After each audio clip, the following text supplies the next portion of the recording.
Alors, qu'est-ce qu'on doit faire? Nous avons vu comment l'œil, la lampe du corps de l'Europe était en bon état et l'Europe et tout son corps étaient en bon état. Et la question se pose, est-ce que l'œil de l'Église africaine est en bon état? Est-ce que la lumière qui est en nous, l'œil qui est la lampe de notre corps, la lumière qui est la lampe de notre corps, est-ce que notre corps est en bon état? Est-ce que notre lumière est la vraie lumière? Qu'est-ce que nous faisons avec ça? Nous avons vu l'exemple de la Norvège, Hans Nielsen Hauge. Nous avons vu l'exemple de la Corée du Sud, avec le roi Sejong, au XVe siècle. Nous avons vu l'exemple de Martin Luther, qui a révolutionné le christianisme en Allemagne, qui a dit nous ne pouvons plus être sous la domination romaine. Et nous sommes allés en Suisse. Et la Genève était la ville la plus puissante de l'Europe. Mais John Calvin et ses frères ont transformé la Genève en un centre de diplomatie internationale. Nous avons vu que la Basel Mission a introduit le cacao au Ghana. Qu'est-ce qu'on va faire en Afrique? Mais vous savez, il ne suffit pas d'insulter les gens. L'insulte ne change rien. Donc, il faut commencer avec le respect des leaders. Je le dis, je le respecte, je le dis, je le répète, on ne respecte pas un leader parce qu'il est bon. On respecte un leader parce qu'il est leader. Pourquoi? Notre Bible que nous tenons nous dit que les leaders là sont nommés par Dieu lui-même. Joseph a respecté Pharaon. Moïse a respecté Pharaon, à moins de ce que Dieu lui dit de faire. Daniel a respecté Cyrus, Darius, Nebuchadnezzar. Et je le dis et je le répète, lorsque Paul disait que toutes les personnes soient soumises aux autorités supérieures, l'Israël était une colonie romaine. L'Israël était une colonie romaine. Donc, il faut partir du respect des leaders.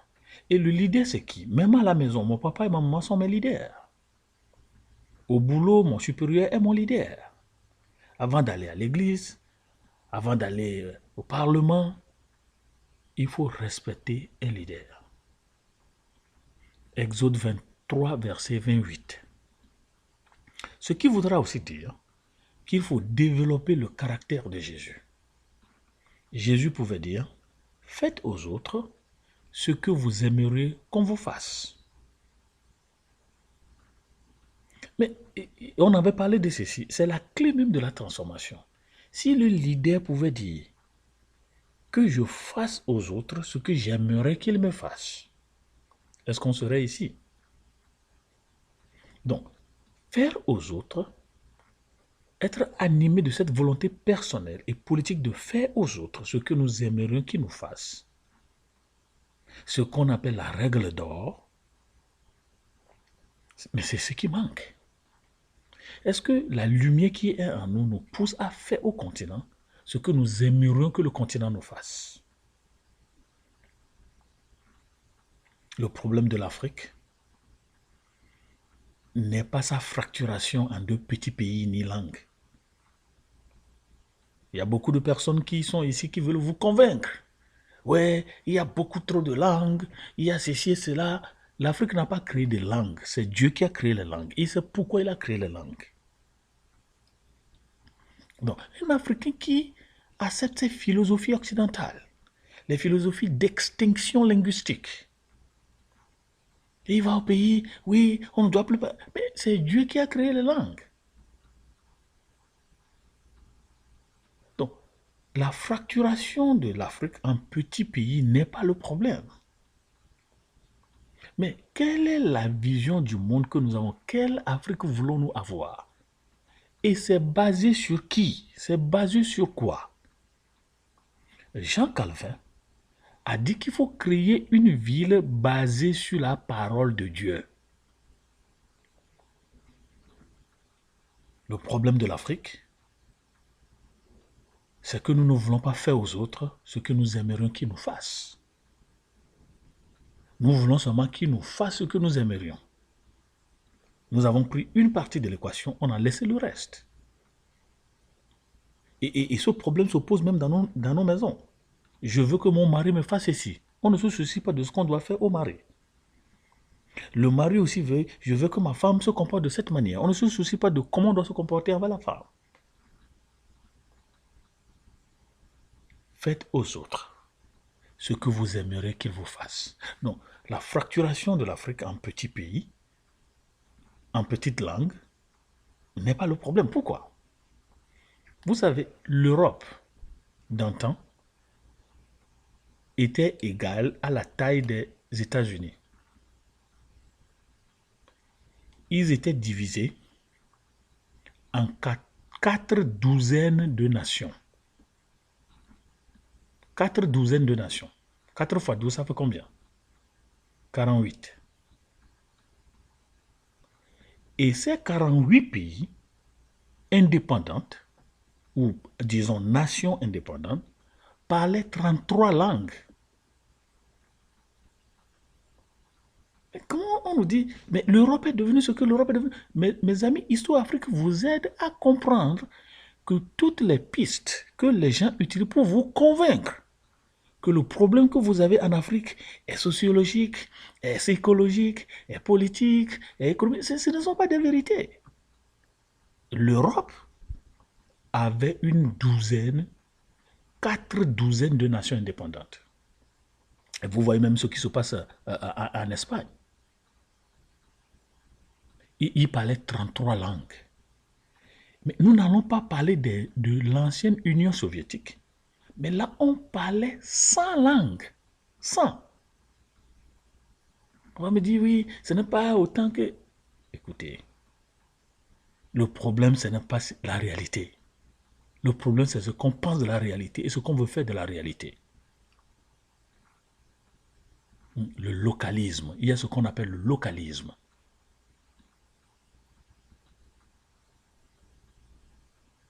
L'Italie était divisée en 5 États principaux. Les rois de la France régnaient peu sur la moitié de ce qu'on connaît aujourd'hui comme la France. L'Espagne était divisée en plusieurs royaumes avec quelques régions. Vous connaissez les Catalans. Et quelques régions tenues par des chrétiens. Ça, c'est l'Espagne. Et les autres par des monts islamiques. Et les ancêtres des monts islamiques venaient de l'Afrique. Mes amis, ces pays sont développés. Il y avait des pirates de mer aussi. Un bateau dans de bonnes conditions faisait 9 jours de Venise à Londres. Et dans le cas contraire, ça faisait 50 jours.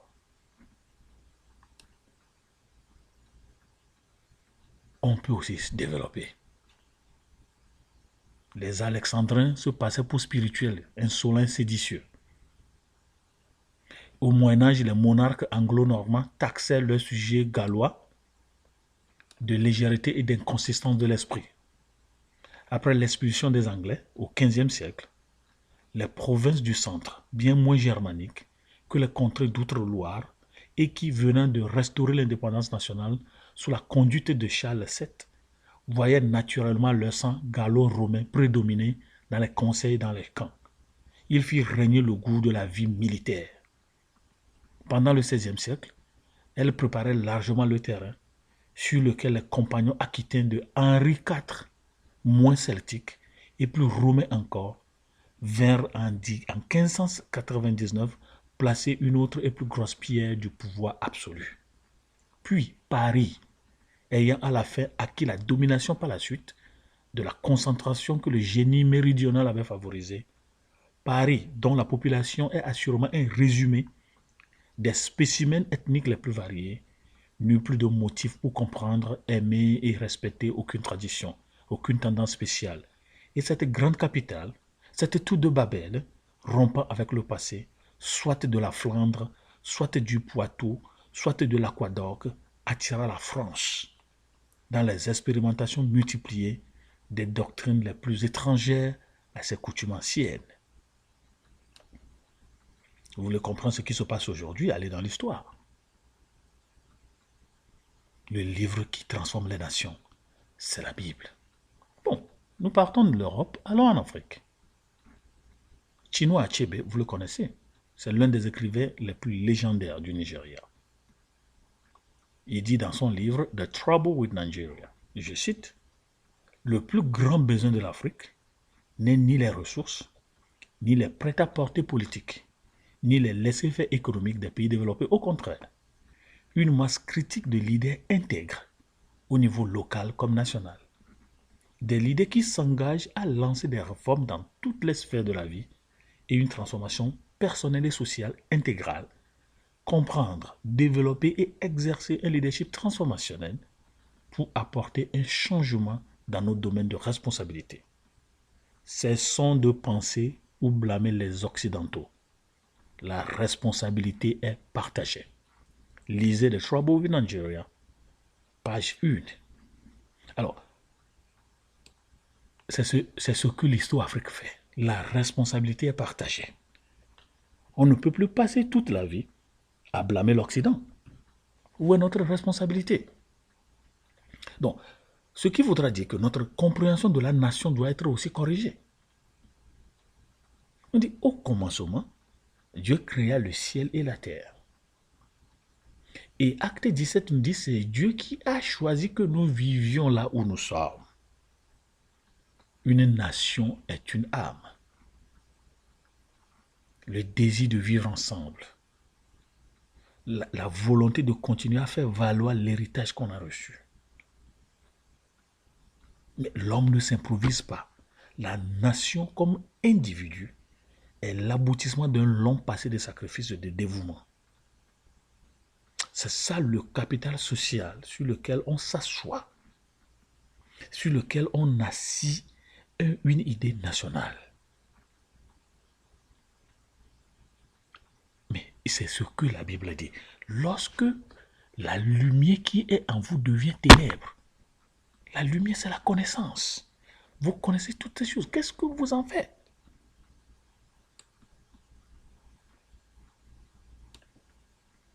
Dans nos gouvernances doivent composer avec la vertu et un système de valeurs adéquat. Un leader vertueux, c'est celui qui comprend que le bien-être personnel dépend du bien-être général. Et il ne comprend pas seulement cela, mais il agit en conséquence. Bon, mais c'est comme ça. Il faut comprendre la nature des valeurs humaines. C'est une croyance durable, selon laquelle un mode spécifique de conduite au but de l'existence est personnellement ou socialement préférable. Quelle est la valeur humaine? L'homme est sacré. Alors qu'est-ce que nous disons? Il faut que l'Église sache que le gouvernement et l'Église sont toutes deux des institutions divines. Dieu est celui qui nomme et révoque les rois. Agé 2, verset 22. Zacharie 1, verset 21. Les Africains doivent aussi savoir que tout espoir n'est pas perdu. Naoum 2, verset 15. Sophonie 3, verset 10. Le gouvernement. Beaucoup commettent cette erreur. Il faut dissocier l'église du gouvernement, écarter le gouvernement, ça va mieux jouer son rôle. Mes amis, vous lisez Matthieu 22, verset 20 à 21. Jésus dit, de qui est cette effigie? De qui sont ces effigies, cette inscription? De César. Lui répondit-il. Alors il dit, donnez à César, rendez à César ce qui est à César, et à Dieu ce qui est à Dieu. Donc Jésus fait le distinguo entre ce qui est à César et ce qui est à Dieu. Ce qui est à César, c'est le gouvernement civil. Mais ce qui est à Dieu, c'est l'Église, c'est toi-même. Donc l'institution est aux humains, mais l'objet de l'institution est pour Dieu. Le système est pour les humains, mais l'objet, le sujet du système est pour Dieu. Toute institution existe pour faire quoi? S'occuper, prendre soin, améliorer l'objet de l'institution qui est l'être humain créé à l'image de Dieu. Donc, Jésus institue les responsabilités et les tâches de ces deux institutions divines. Donc, à la chute alors, lorsqu'il y a péché dans le jardin d'Éden, vous allez voir qu'il y a eu scission entre ces deux institutions. Mais ceci est là pour l'accomplissement ou l'achèvement du gouvernement. Vous voyez, la mairie ou la municipalité est une création divine. Et Ézéchiel 45, verset 6. Ézéchiel 47, verset 15 à 19. Dieu veut que l'homme respecte son gouvernement. Donc, ce qui intimide les chrétiens à s'intéresser à la politique, mais c'est aux chrétiens même de savoir que c'est de notre devoir de participer au développement national, comme Moïse l'a fait, comme Joseph l'a fait, comme Daniel l'a fait, et plusieurs autres personnes, comme Hans Nielsen Hagi l'a fait en Norvège, comme Sijon l'a fait en Corée du Sud, comme Martin Luther l'a fait en Allemagne, et beaucoup d'autres personnes. Donc, le chrétien doit savoir, le chrétien doit s'intéresser à la politique nationale comme internationale. Le chrétien est un citoyen de son pays et de la planète. Des fois, on veut faire croire aux chrétiens qu'il est un habitant isolé de la terre. Et nous-mêmes, nous réclamons cela. Nous sommes de passage. Ne nous intéressons pas à cela. Nous sommes dans le monde, mais nous ne sommes pas du monde. Qui ne sait pas ça? Mais tu es où maintenant? Donc, parce que nous sommes des citoyens, nous jouissons de tout droit et privilège que tout autre citoyen. Donc, le chrétien doit s'intéresser à la politique. Pourquoi le mot gouverneur se trouve 25 fois dans la Bible et le pluriel se trouve 52 fois dans la Bible. Ça, c'est Louis II de 1910. Le mot roi, 307 fois. Les districts, district officer, 4 fois. Le mot armée, 250 fois. Soldat, 41 fois au pluriel, 6 fois au singulier. Le mot chef au pluriel, 395 fois. Et le mot chef au singulier, 328 fois. Le mot province, qui est bien utilisé en Afrique centrale, 29 fois au pluriel, 26 fois au singulier. Et notre religion chrétienne nous instruit à prier pour les rois. Proverbe 21, verset 1. Proverbe 30, verset 22. Nous devons prier pour faire régner la justice. Nous devons prier pour les conseillers des rois. Si nous voulons que les choses changent, il ne suffit pas de bavarder, il ne suffit pas d'insulter. Si nous ignorons le gouvernement de Dieu, nous sommes à ses yeux des personnes sans loi. Et c'est pourquoi on nous a donné Romains 13, versets 1 à 7. Donc, malheureusement, ce qui manque à nos gouvernements est la loi d'or. Tout ce que vous voulez que les hommes fassent pour vous, faites-le de même pour eux. Car c'est la loi et les prophètes. Le résumé de tout l'Ancien Testament, c'est ça. Faites aux autres ce que vous aimeriez qu'ils vous fassent. Et le résumé de la loi du Nouveau Testament, mais aimez Dieu de tout votre cœur. Donc, il faut avoir cette lumière. Et que cette lumière soit en bon état pour que les autorités de nos nations aiment les citoyens au lieu des traditions. Encourager, promouvoir les citoyens méritants. Traiter les populations en fonction de leurs valeurs, et non de leur ethnie, ou non de leur politique. C'est ça la loi, c'est-à-dire que cela découle tout naturellement du cœur de ceux qui connaissent Dieu. Que cela découle tout naturellement de toutes leurs pensées, de tout leur esprit et force. Ce sont des gens qui aiment leurs citoyens comme eux-mêmes. C'est ce que Dieu demande des gouvernants. Qui va leur enseigner ça si nous-mêmes nous ne pratiquons pas cela? C'est ici que la démocratie sociale est totalement différente et aberrante à l'oligarchie. Vous savez, quand on parle d'oligarchie, c'est parce qu'on ne veut pas dire dictature. Jésus connaissait bien cette tactique qui ne vient pas du Père, mais de son ennemi. Et c'est pourquoi il a dit, vous savez que les chefs des nations les tyrannisent et les grands les asservissent, qu'il n'en soit pas ainsi pour vous. Donc, ce leadership est différent du leadership de Jésus, ce que nous appelons le leadership christologique kénosique. C'est un leadership qui aime.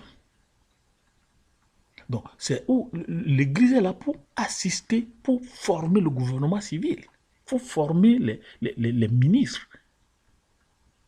Pourquoi? Pour protéger ses citoyens contre le mal. Daniel 9, verset 26, Matthieu 24, 6.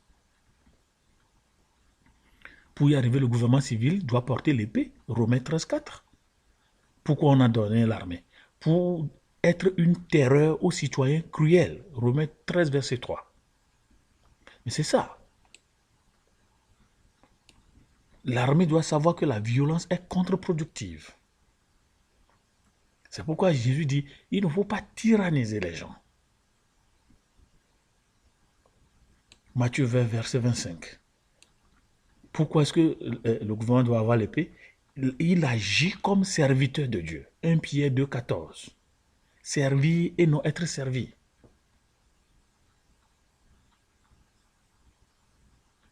C'est la liberté offerte à chacun de choisir si, oui ou non, il décide de suivre Dieu.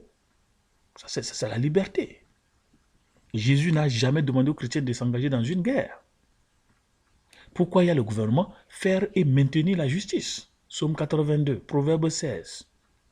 Maintenir la justice, il faut la faire. Il faut faire justice. Pour maintenir la justice, il faut faire justice. Et il faut que l'appareil judiciaire soit crédible et qu'il dise la loi. Et c'est ainsi que les sacrificateurs et les prophètes représentent l'Église. Et les rois et les chefs d'Israël représentaient le gouvernement et en conservent le système. Le gouvernement de Dieu n'a pas commencé avec la création de l'homme, mais plutôt à la création des anges. Et l'Église doit savoir cela. Par la suite, lorsqu'il y a eu la création de l'homme, les institutions de base, telles que le mariage, union de l'homme et de la femme, c'est-à-dire le couple, la famille, les relations entre parents et enfants, tout cela est inclus dans le domaine du gouvernement de Dieu. Ça ne veut pas dire qu'on doit se soumettre à un gouvernement qui nous interdit d'aller à l'église.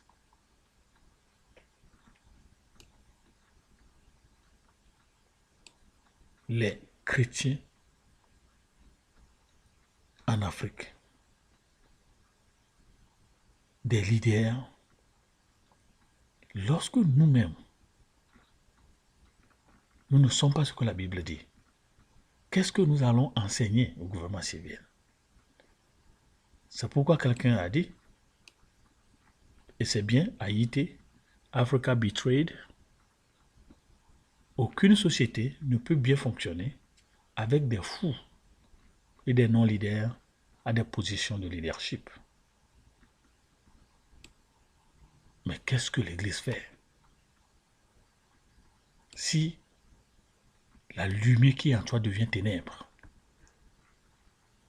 Paul, l'apôtre Paul, a remis en question la légitimité du président de la Cour constitutionnelle. Ici, le Sanhédrin. Vous avez vu ça dans Acte 22, versets 2 à 4. L'armée et la police doivent protéger les citoyens, les prisonniers politiques. La Bible enseigne le commandement de l'armée. L'officier supérieur est libre de décider si oui ou non on doit frapper les citoyens. Nous trouvons cela dans la Bible.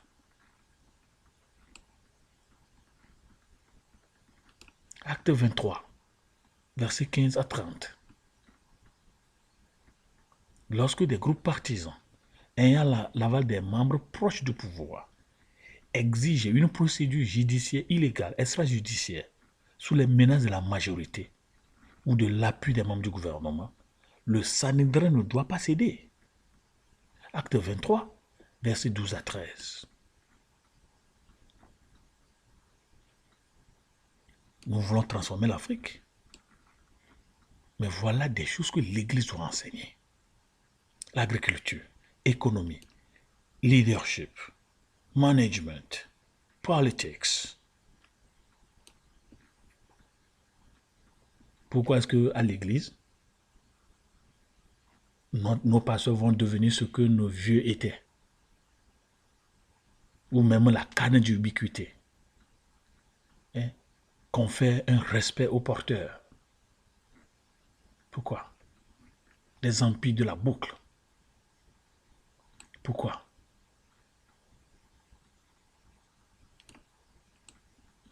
L'Église en Afrique, les leaders de l'Afrique doivent savoir qu'on moissonne ce qu'on sème. Toute personne qui ignore cette loi naturelle doit retourner cela. On récolte ce qu'on sème. Vous êtes là où vous êtes à cause de la décision que vous avez prise. Ce qui nous arrive aujourd'hui est le résultat de la décision que nous avons prise. Et pour changer cela, il faut changer aussi de décision. Il faut changer aussi de manière de faire. C'est pourquoi quelqu'un dit rien ne change tant que vous ne changez. Et rien ne change, c'est les hommes qui doivent changer. Et on récolte ce qu'on sème. Galates 6, 7. Ne vous y trompez pas. On ne se moque pas de Dieu. Ce qu'un homme aura semé, il le moissonnera aussi. Est-ce que nous pouvons avoir le courage de dire, Seigneur, nous reconnaissons que nous moissonnons ce que nous avons semé. Nous reconnaissons que nous moissonnons ce que nos papas ont semé. Nous reconnaissons que nous moissonnons ce que nos arrière-grands-parents ont semé.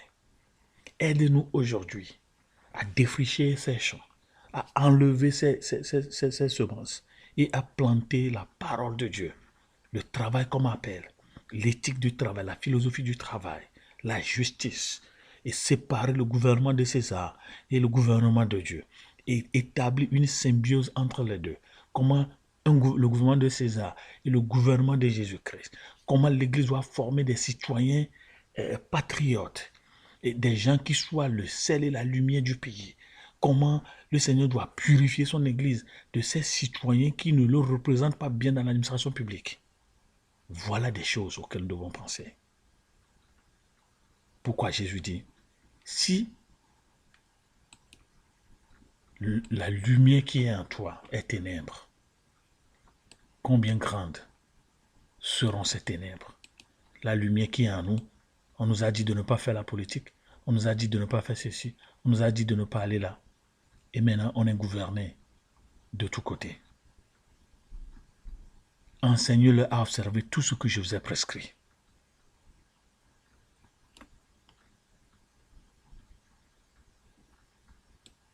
Un citoyen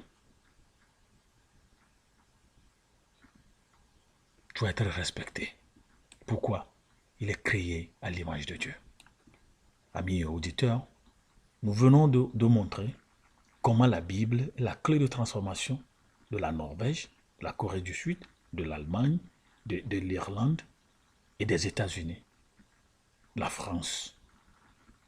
Que fait l'Église en Afrique? Où sont les John Calvin de l'Afrique qui vont aller au conseil municipal, qui vont proposer un plan de développement, qui vont proposer un plan de développement comme Joseph, qui vont proposer un changement comme Moïse, qui vont être au palais présidentiel comme des Daniel, parce que Dieu leur a demandé d'y être. À vous de répondre et à la prochaine.